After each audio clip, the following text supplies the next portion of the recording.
For this video, we're going to talk about the materials and updates area of your menu in your Schoology course. As you can see, I've entered this course and I'm on the materials page. This is the landing page that I have set up for students to see when they first enter this course.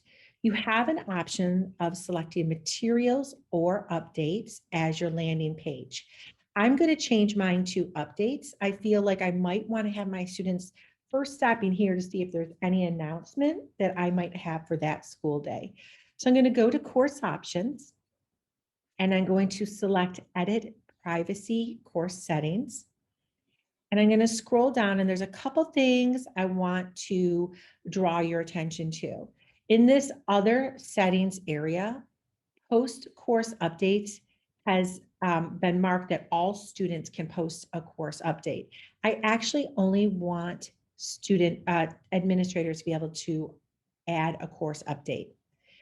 I'm going to allow it that all members can comment on course updates and they can edit their discussion responses. Depending on if you have basic or enterprise, this might already be set up for you if you have an enterprise account. Another thing I'd like to draw your attention to is where it says default landing page. Currently, I have materials selected. I'm just going to click on the down arrow and select updates and save changes. So when I go back to my course, it's going to have me at the updates landing page. This is where I can, type a message to my students. I can bold and italicize this. I can add bullets. I can indent, check the spelling, and I'm going to make it as large as I can. The insert content, you only have a few options when you're in the update area. And you'll notice that the rich text editor is abbreviated in the updates. I can attach a file from my computer.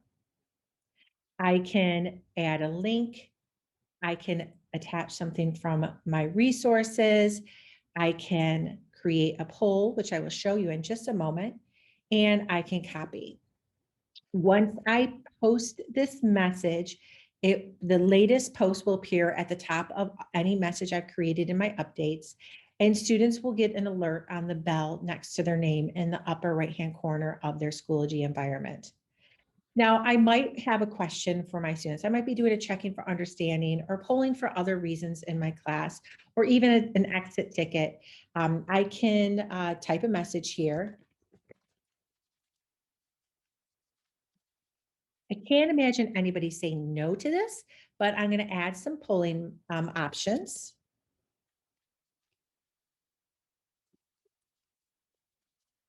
And once I post this, you'll see that popped to the very top here. If I click on that,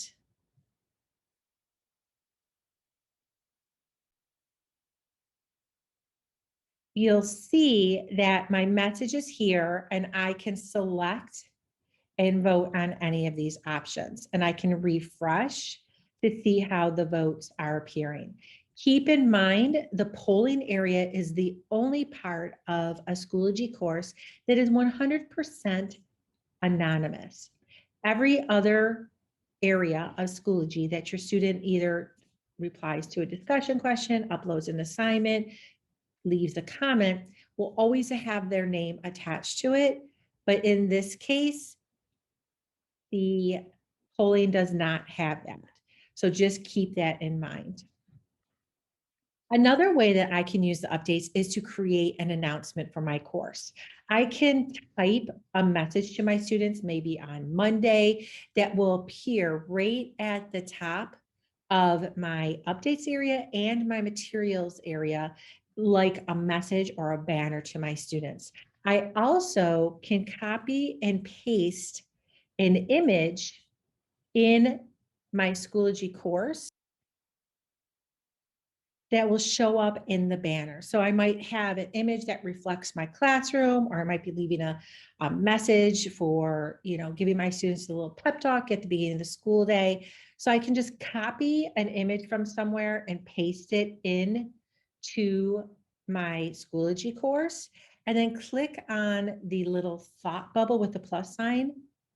Select the check mark next to the bell, which means announcements, and post. You'll see when I go to my materials page, that banner is now at the very top of my Schoology page. So depending on what grade level you teach or what subject you teach, you might want to do different images to copy and paste and just, make the course a little more engaging for your students and maybe sometimes sharing a positive message. So you'll see that announcement does appear on both the updates and materials and is still included in a message. At any time, I can click on the gear to edit or delete my updates. So that is about it for the updates tab. I'm going to go to the materials tab, and this is where it's like the meat and potatoes of your course.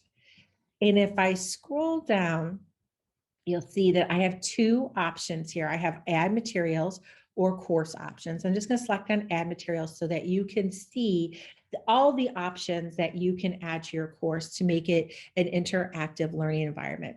First of all, I use folders to organize everything, and we're going to go in detail for each of these later in another video, but I just want to give you a brief overview. So I can use a folder and I can organize by week, by module, by unit, by curricular area. I can layer folders. So I can have a folder within a folder within a folder.